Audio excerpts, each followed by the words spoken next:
Meus irmãos, boa noite a todos, que a graça e a paz de Jesus seja sobre nós, amém? Vamos abrir nossas Bíblias no Evangelho de Marcos, no capítulo 1, para a nossa meditação nessa noite. Marcos, capítulo 1. Ao longo das próximas semanas, na verdade, ao longo dos próximos meses, nós vamos olhar atentamente para este primeiro momento do Evangelho de Marcos, os primeiros capítulos. Então, se você estiver aí procurando um livro da Bíblia para você morar e meditar por agora, pode fazer isso no Evangelho de Marcos, que você estará aí contribuindo com a sua própria compreensão da palavra que nós estaremos conversando aqui ao longo das próximas semanas e dos próximos meses. Marcos 1, 1 a 8, mesmo assentado como você está, vamos ler juntos a uma só voz. Princípio do Evangelho de Jesus Cristo, Filho de Deus, conforme está escrito na profecia de Isaías: eis aí envio diante da tua face o meu mensageiro, o qual preparará o teu caminho. Voz do que clama no deserto, preparai o caminho do Senhor, endireitai as suas veredas. Apareceu João Batista no deserto, pregando o batismo de arrependimento para a remissão de pecados. Saíam a ter com ele toda a província da Judéia e todos os habitantes de Jerusalém, e confessando os seus pecados, eram batizados por ele no Rio Jordão.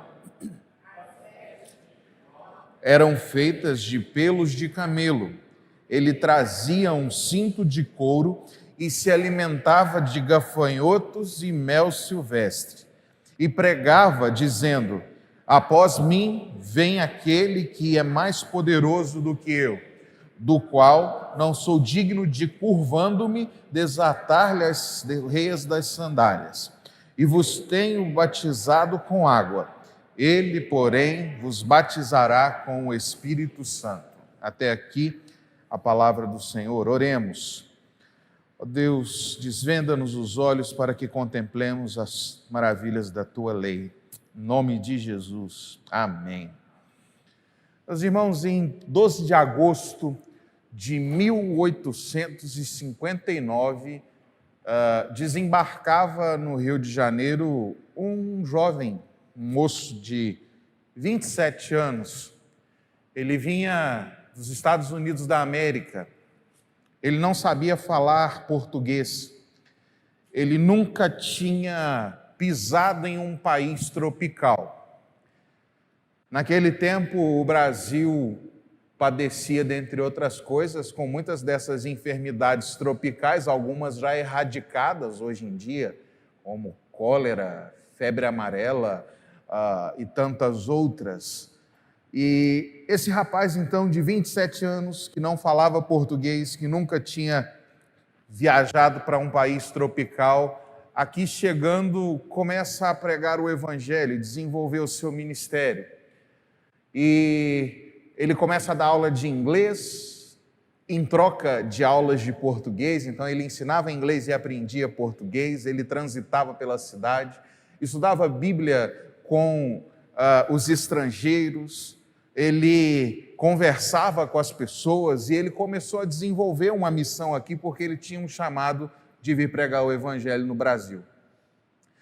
Esse rapaz, por volta de 1862, ele já tinha ele estava fundando a primeira igreja presbiteriana no Brasil, a igreja do Rio de Janeiro, 3 anos depois da sua chegada.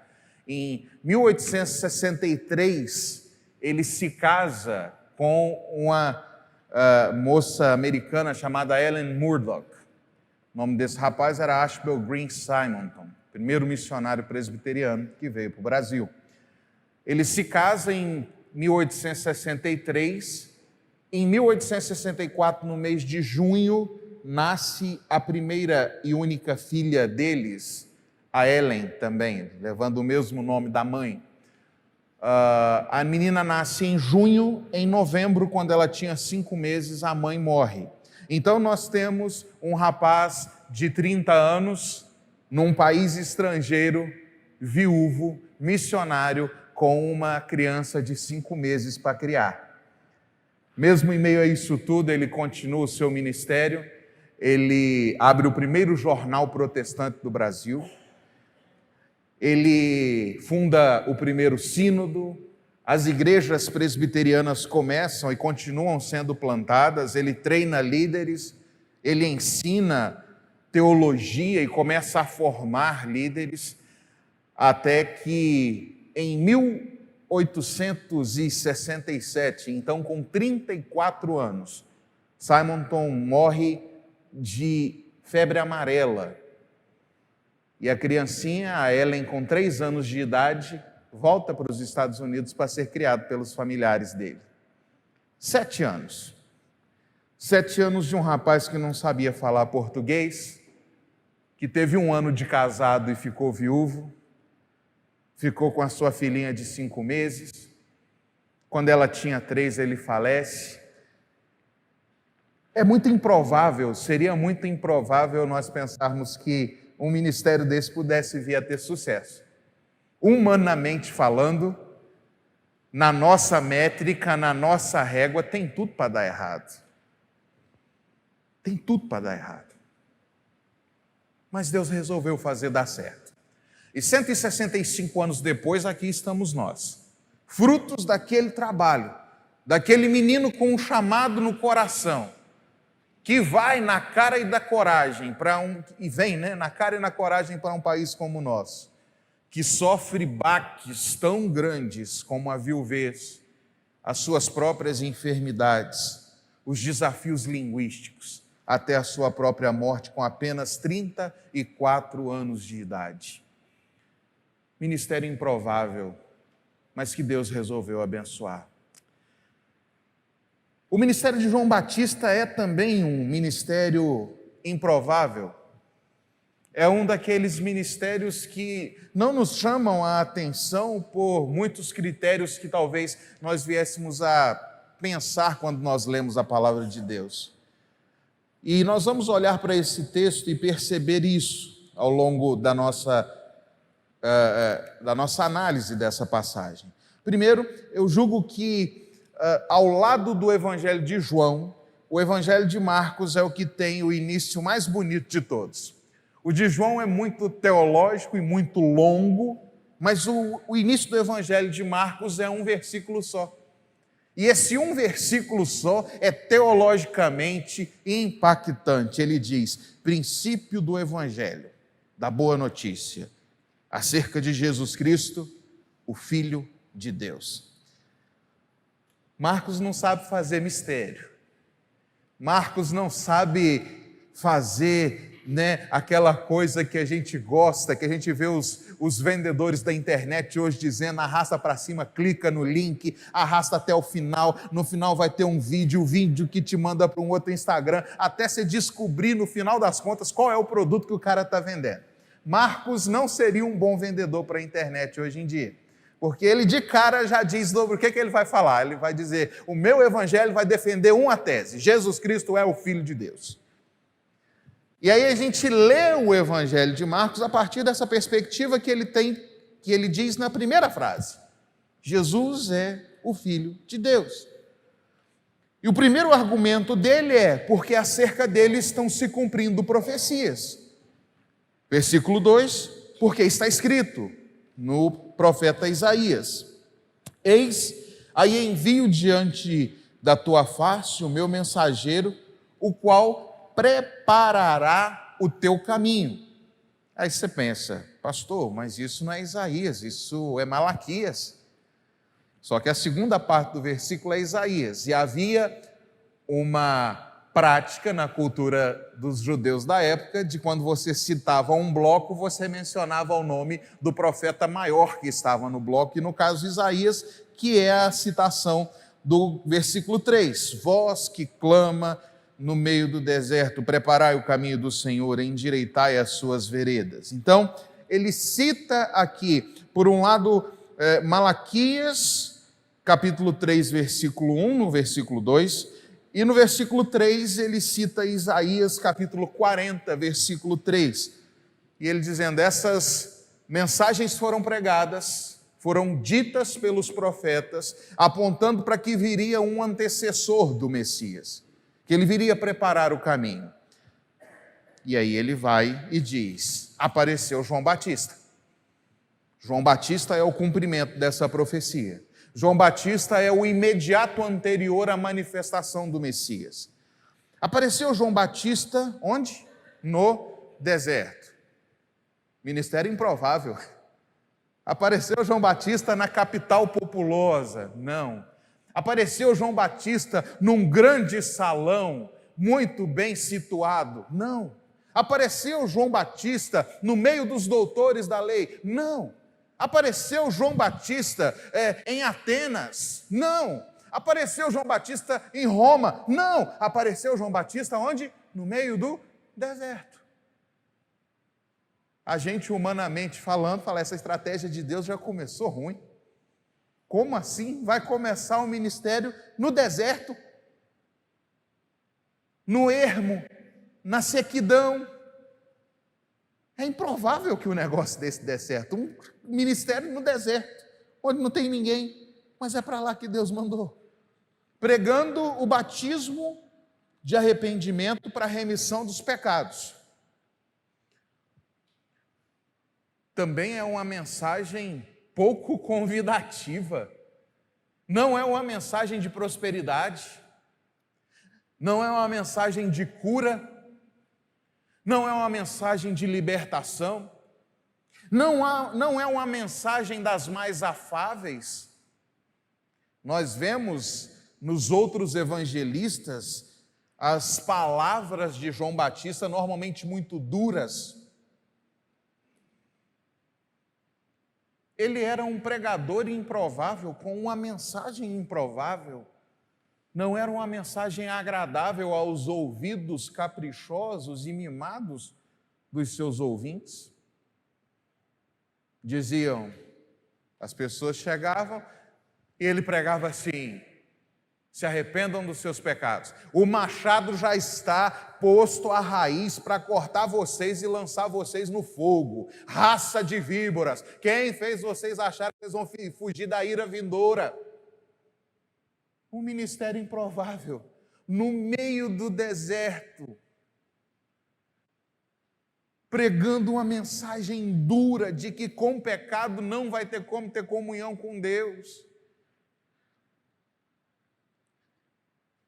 E aí o versículo 5 diz assim, saíam a ter com ele, o povo começou a ir para o meio do deserto, onde esse pregador estava. Deus resolveu que o povo ia correr para o meio do deserto, para ouvir essa mensagem. Diz, então, saíam a ter com ele toda a província da Judéia, os habitantes de Jerusalém, e confessando os seus pecados, eram batizados por ele no Rio Jordão. Esse ministério improvável, que em qualquer estrategista humano em plantação e revitalização de igreja hoje, diria assim, não vai rolar. Eu já fiz curso de revitalização de igreja, já fui em palestra, a primeira coisa que te dizem é, consiga parceiros para você ir para o centro da cidade e alugar o melhor ponto possível. Consiga parceiros, uma igreja mãe, para equipar o local. Esteja num lugar fácil para as pessoas chegarem. João Batista não está muito alinhado com essa pegada que nos é ensinada. Não que ela esteja errada, mas é para mostrar que Deus não precisa sempre usar as nossas estratégias. Ele pode usá-las quando Ele quiser, mas nem sempre Ele vai usá-las. E esse povo vai e é batizado. Interessante ver que o povo de Jerusalém ia para lá, quilômetros e quilômetros, milhas e milhas, em alguns casos dias de locomoção para estar onde ele estava, para ouvi-lo, para ser convertido. para ser batizado.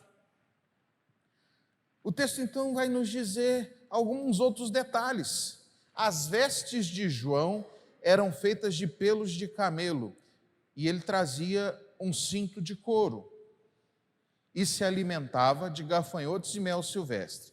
Há aqui alguns elementos importantes. Primeiro, onde estava o templo e todo o rito sacerdotal dos judeus? Em qual cidade? G? E de onde o povo está saindo para vir ouvi-lo?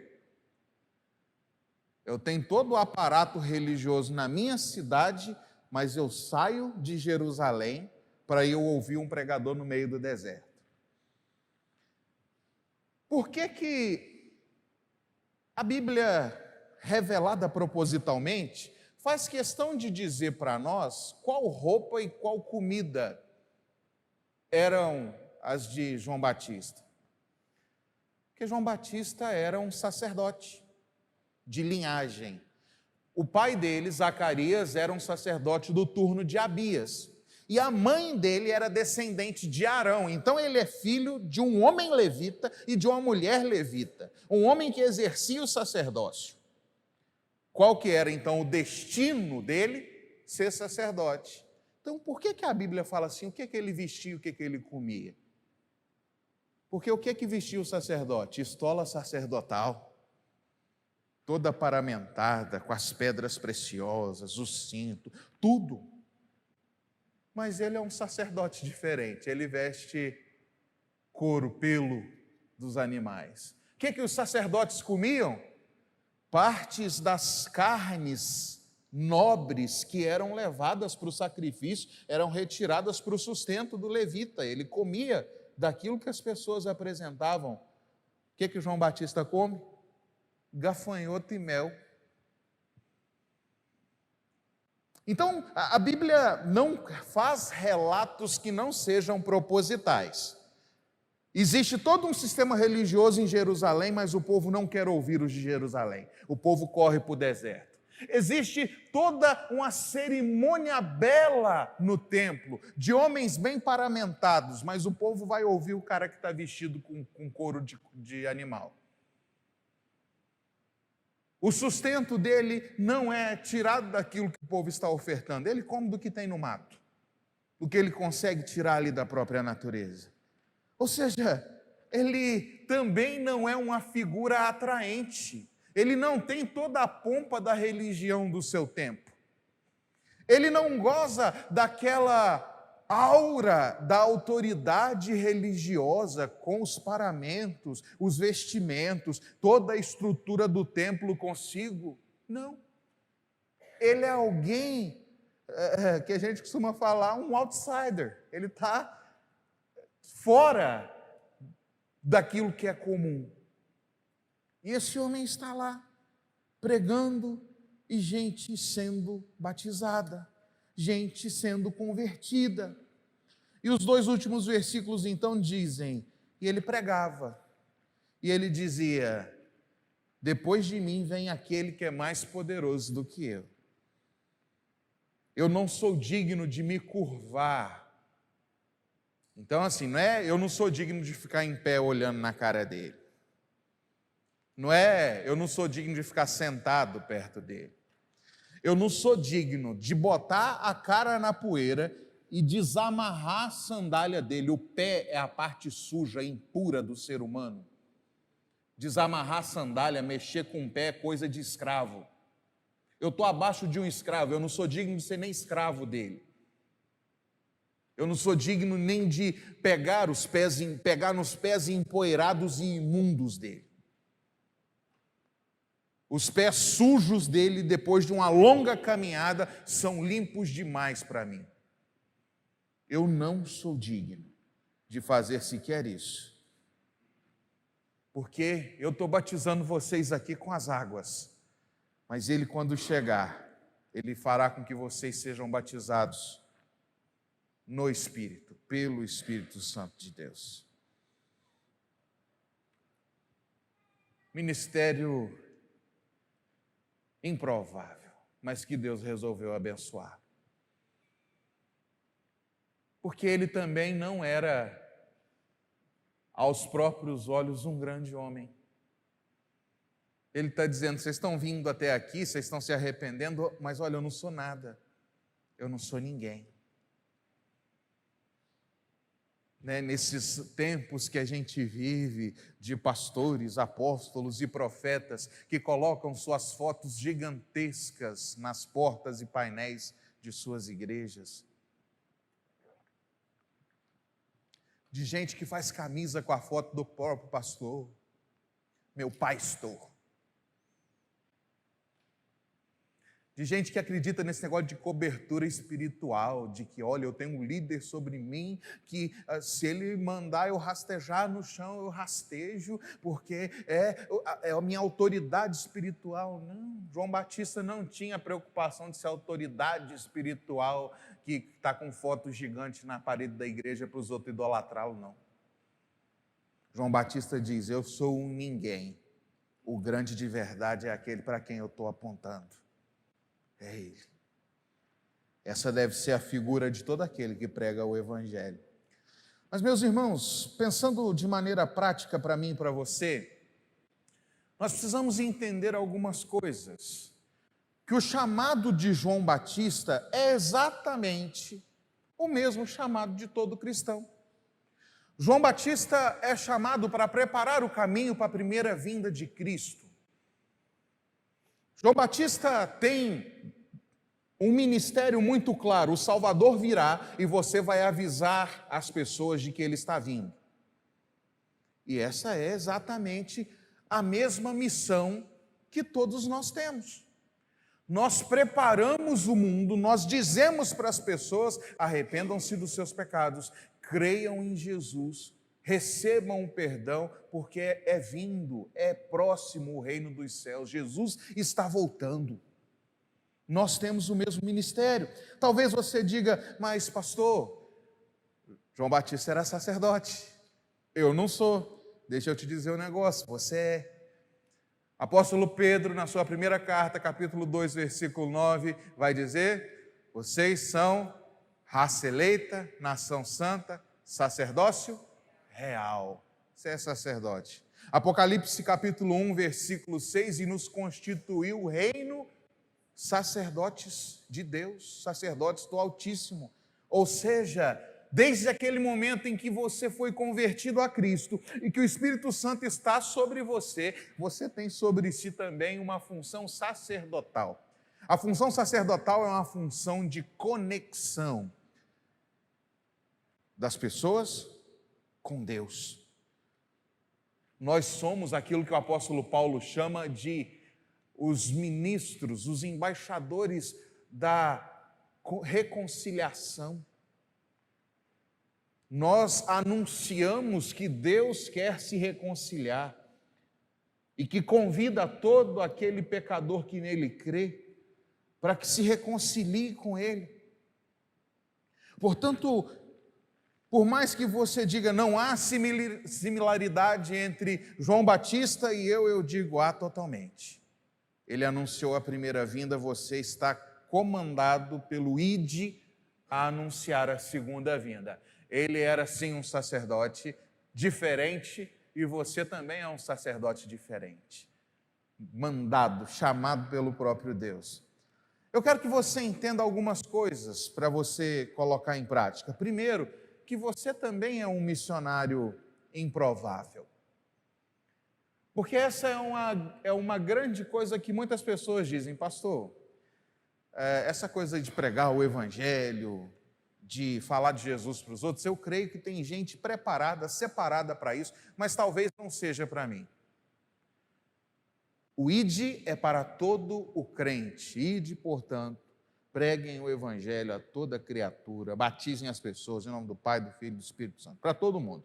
A Bíblia acabou de nos dizer, tanto o apóstolo Pedro quanto em Apocalipse, que nós somos constituídos como um reino de sacerdote, como sacerdócio real. Então somos aqueles com o chamado para esse ministério de reconexão entre as pessoas e Deus. E aí a gente fica nessa, eu não sei, eu não posso, eu não vou, não deve ser comigo. Meus irmãos, eu acabei de falar para vocês de um missionário improvável. Simonton.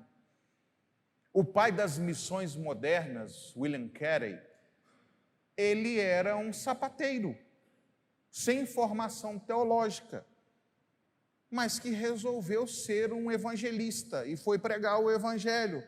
Outro grande missionário da era moderna, George Miller, era um menino bagunceiro, um menino da vadiagem na Alemanha, até que ele se muda para a Inglaterra, é encontrado por Jesus e isso muda a vida dele. Talvez eu precise falar com você sobre Moisés, que dizia, eu tenho a língua pesada. Ou, quem sabe, de Isaías, que diz, olha Senhor, eu sou um homem impuro, que habito no meio de um povo de impuros lábios. E o Senhor diz, a quem eu vou enviar? E no final ele diz, eu estou aqui, me envia.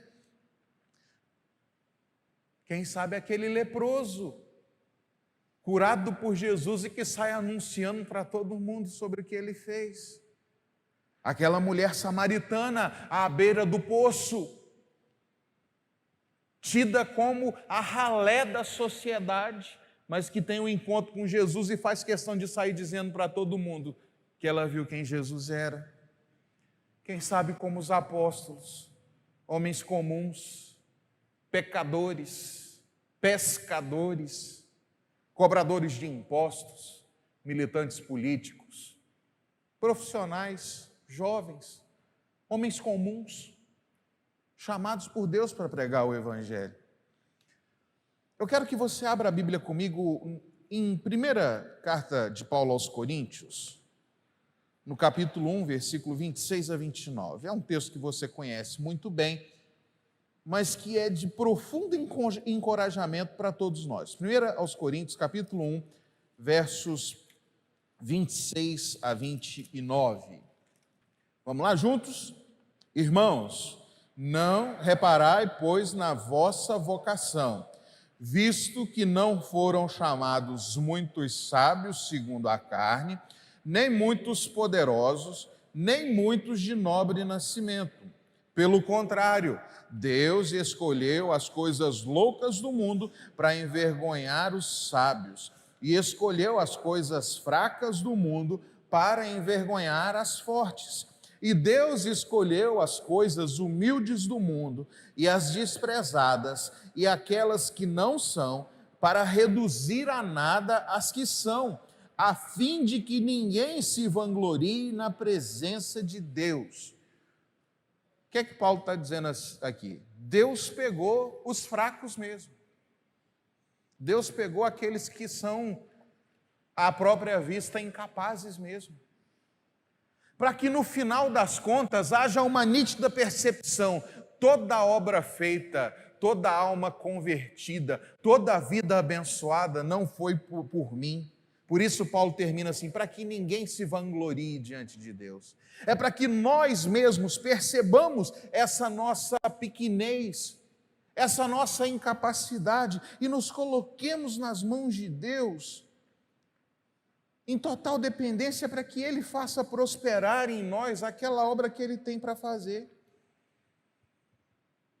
Quantas limitações você percebe em si mesmo? Quantas limitações João Batista tinha? Ele tinha. Do espaço, da estrutura, os recursos, mas Deus tem chamado pessoas improváveis.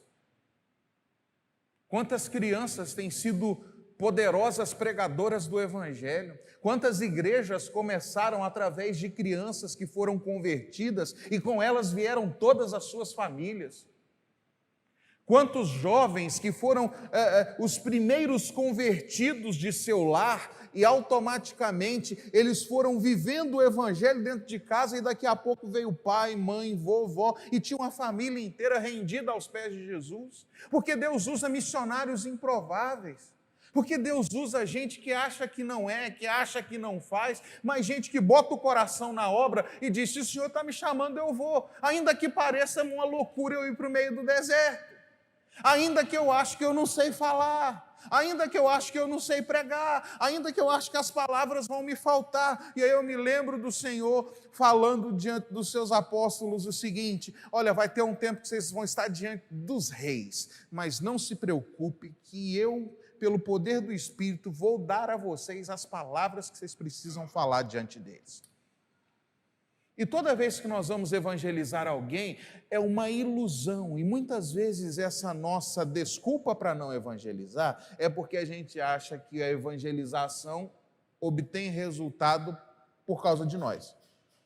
Fala assim: eu não tenho argumento suficiente, então a pessoa não vai converter. Eu não tenho conhecimento suficiente, então a pessoa não vai converter. Eu não sou suficiente e precisa que eu seja bom o suficiente para que a pessoa creia. O que a Bíblia acabou de dizer para você? Deus pegou os fracos. Deus pegou os menores. Deus pegou aqueles que se julgam a si mesmos ou que a sociedade vê como insignificantes para usar para a transformação. Portanto, você e eu não temos desculpa para não pregar o Evangelho. A única desculpa que nós temos é desinteresse. E aí não é desculpa, é uma justificativa honesta, né? Não, eu honestamente não prego o Evangelho porque eu não me interesso por isso. Todo o resto o Senhor já nos abasteceu. Uma segunda coisa é que Deus, assim como com João Batista, nos colocou em campos improváveis. Tem muita gente que você fala assim: você precisa ser um missionário. Fala: pastor, mas ir para a África? Pregar para os índios?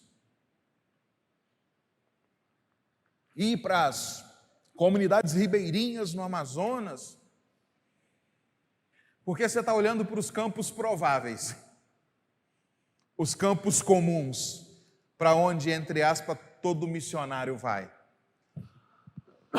Mas há campos menos prováveis. E a sua vida é um campo missionário. Porque eu tenho certeza, e eu vou fazer a pergunta para que você levante a sua mão. Quem aqui tem plena consciência e pode me dizer que Deus te envia, no mínimo, uma pessoa por semana para a qual você deveria pregar o Evangelho? Pelo menos uma pessoa por semana que você encontra e que você fala assim: eu poderia pregar o Evangelho. Um cliente, um amigo, alguém na escola, alguém que não crê em Jesus. Você se relaciona durante a semana, ou vocês convivem só com crente a semana inteira e vocês não precisam pregar para ninguém. Sério? Todo mundo ficou de mão abaixada, não encontra com descrente uma vez na semana? Sério? Vocês que não levantaram a mão, vou repetir a pergunta que eu acho que vocês não me entenderam. Durante a sua semana inteira, você não se encontra com nenhuma pessoa descrente? Se você encontra com pelo menos um descrente na semana, levanta a sua mão.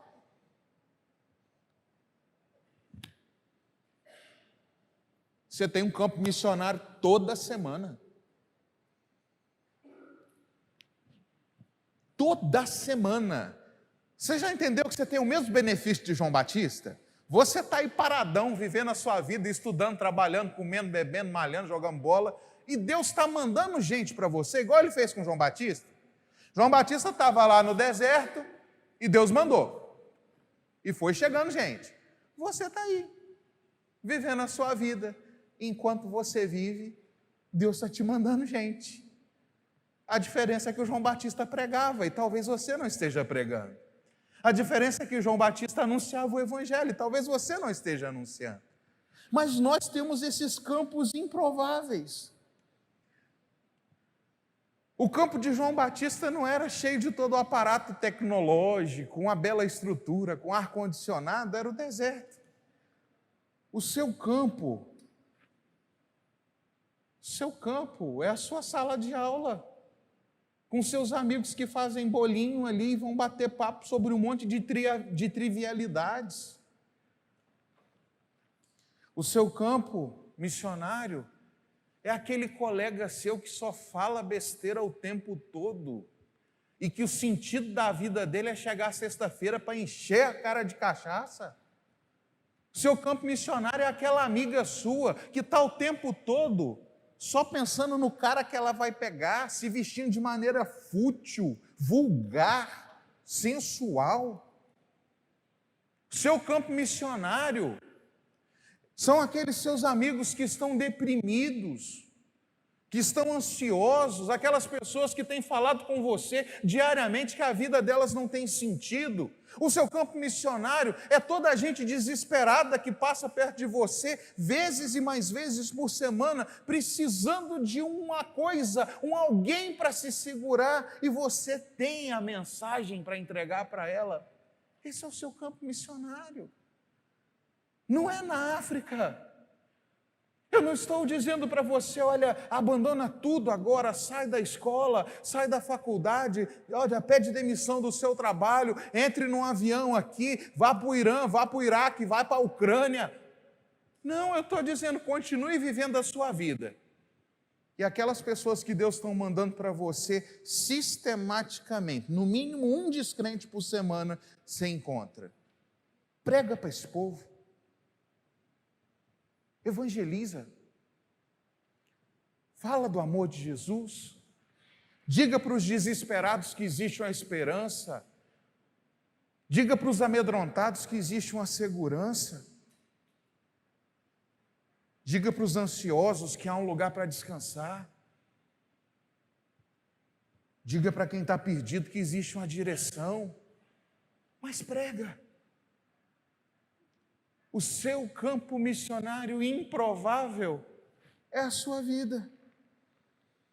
De pessoas, de almas que estão passando aos montões nas nossas filas de banco, nas nossas salas de aula, nos nossos vínculos de amizade, na academia que você malha, no futebol que você joga com seus amigos, na faculdade que você faz, nos clientes que você atende. Tem muita gente transitando ao nosso redor o tempo todo e nós temos a oportunidade de pregá-las. E por fim a gente tem essa mensagem que ela também é improvável. A mensagem de João não era de que estava surgindo um poder militar para desbancar Roma, mas alguém que viria para batizar com o Espírito Santo.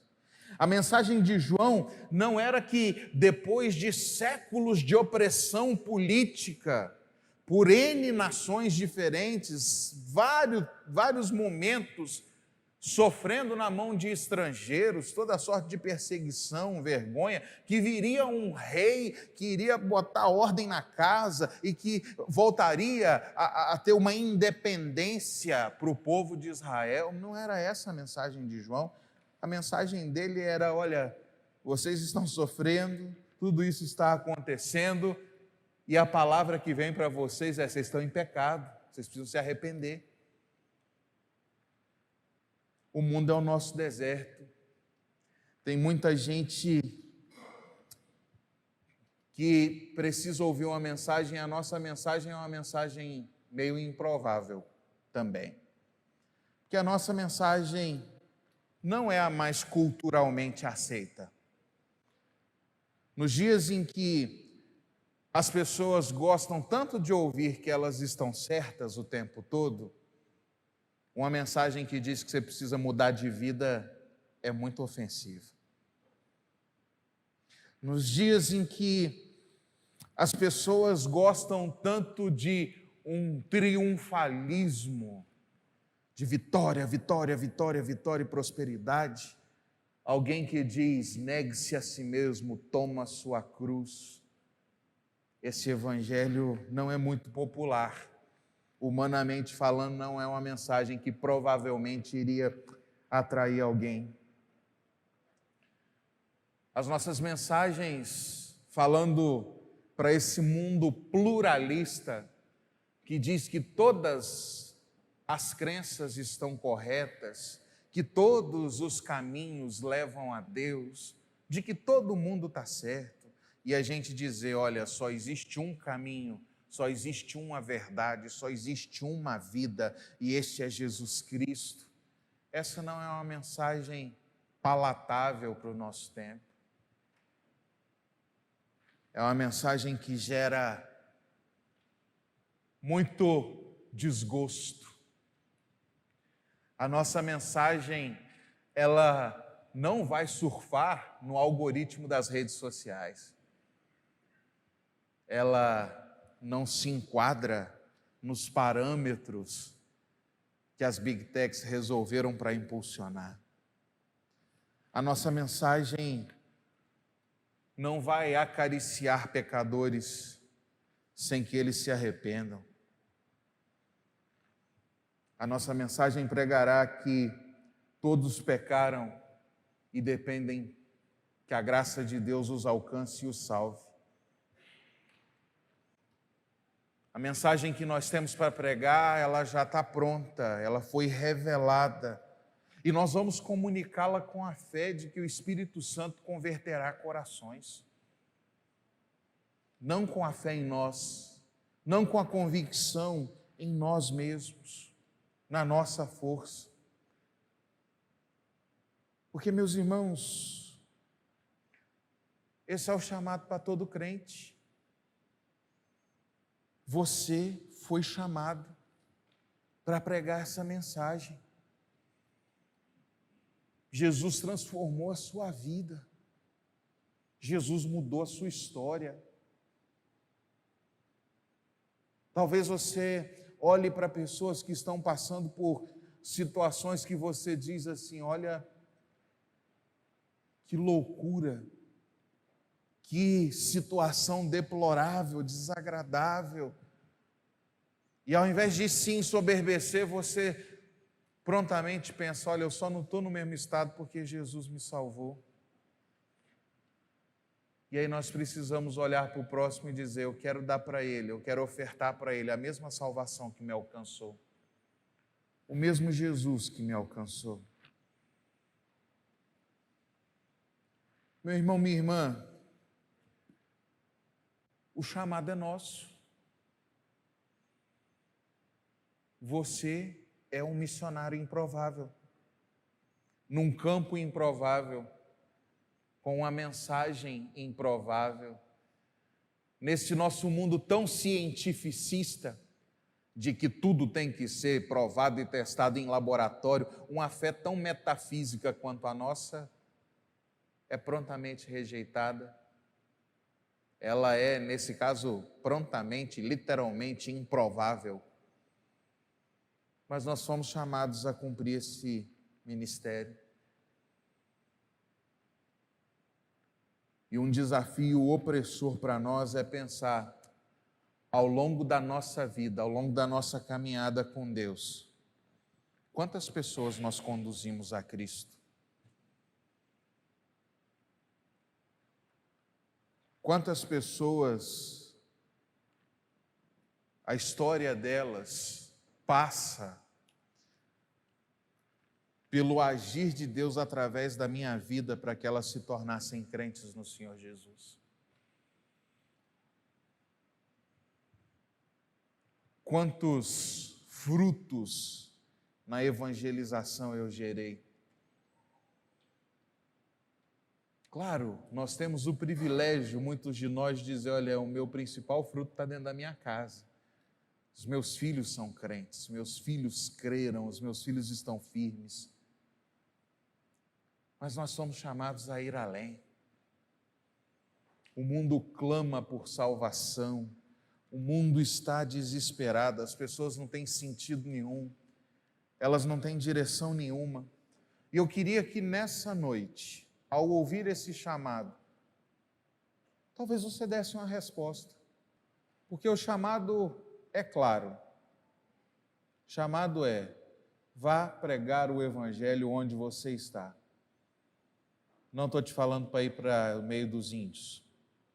Não estou falando para você ir para o meio da África. Ainda não. Pode ser que Deus te chame e daqui a alguns meses ou um ano você chegue aqui, pastor, eu quero ser enviado para a África.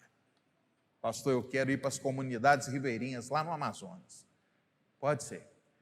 Mas hoje o chamado claro, evidente, é que você precisa ser um missionário onde você está. E nós vamos cantar uma canção. Enquanto nós cantamos, se você gostaria de sair daqui nessa noite, decidido a pregar o evangelho de verdade, eu queria que você viesse aqui à frente, mas eu não quero que você venha aqui à frente se você não for assumir um compromisso com Deus de que você vai pregar o evangelho. Para mim, tanto faz no sentido de você estar aqui ou não, porque eu não tenho a percepção da sinceridade do seu coração, mas Deus conhece. Então não vem porque seu amigo veio, não vem porque sua esposa cutucou em você.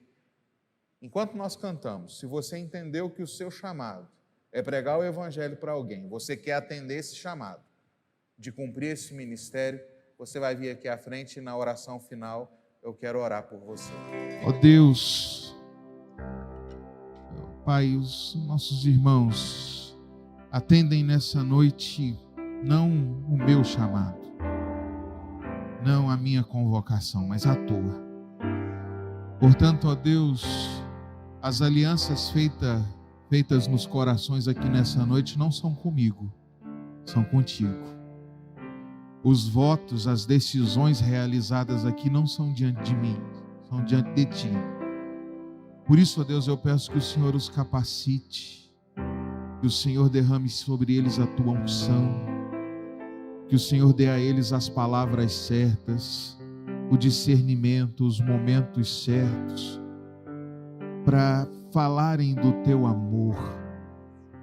Ó Deus, no nome de Jesus, serem usados por ti da maneira que te agrade, como nós acabamos de cantar. Que o campo missionário deles, no trabalho, na família, na faculdade, na escola, nos lugares em que o Senhor os colocar, ó Deus, que o Senhor dê a eles o discernimento de entender quem está sendo enviado por ti.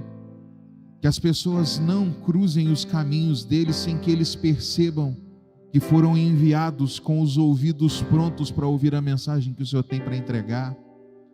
Ó Pai, que o teu Espírito haja no mover dos lábios dos meus irmãos e das minhas irmãs. Ó Deus, que esses jovens, adolescentes, homens, mulheres que aqui estão, tenham, ó Deus, o privilégio de dizer: Senhor, a minha história tem tido um novo sentido, porque eu escolhi cumprir o teu chamado, fazer a tua obra. Eu entendi que eu fui chamado para ser um conquistador de almas.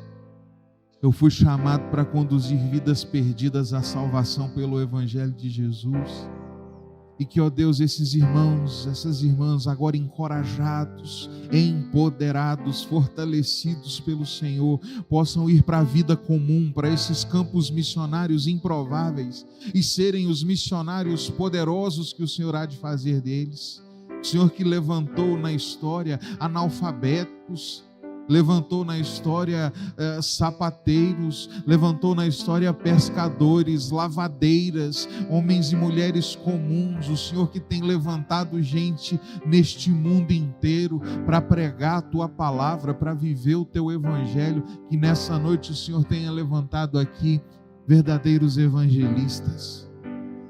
Que, ó Deus, o reino do Senhor possa colher os frutos do ministério desses irmãos, seja aqui na nossa igreja, seja em qualquer outro lugar, mas, ó Deus, que as palavras que eles pregarem possam produzir efeitos de conversão genuína pelo poder do teu Espírito, ó Deus. Aqueles, ó Deus, que precisam ouvir essa voz, que o teu chamado venha fazer sentido também nos corações deles, e que, ainda que a resposta não tenha vindo hoje, que o Senhor continue trabalhando nos corações, e que em algum momento na vida os meus irmãos e as minhas irmãs possam entender: eu preciso pregar o evangelho, e dizer como o apóstolo Paulo: ai de mim se não pregar o evangelho, ai de mim se não dizer para os perdidos que há salvação, ai de mim.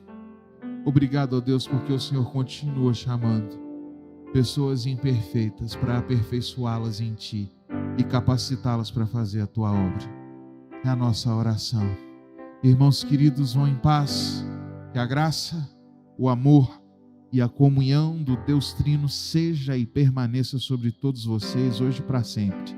Amém e amém.